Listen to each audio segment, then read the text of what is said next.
Ako po si Technical Sergeant Ramon. Tawagin niyo na lang po akong Mon. Tubong Iligan City, Mindanao. Mahigit 20 taon na akong nasa serbisyo sa Philippine Army. Sa dami ng lugar na napuntahan ko at operasyon na salihan, marami na akong nasaksiyang hindi may paliwanag.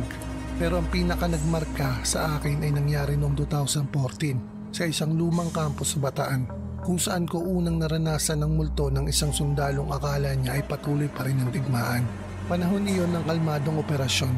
Wala kaming engkwentro, pero ramdam namin na kakaibang lugar. Ang kampo ay tinayo sa dating base ng mga sundalong Hapon noong World War II. Ayon sa mga veterano roon, maraming hindi pa rin daw matahimik na kaluluwa sa paligid.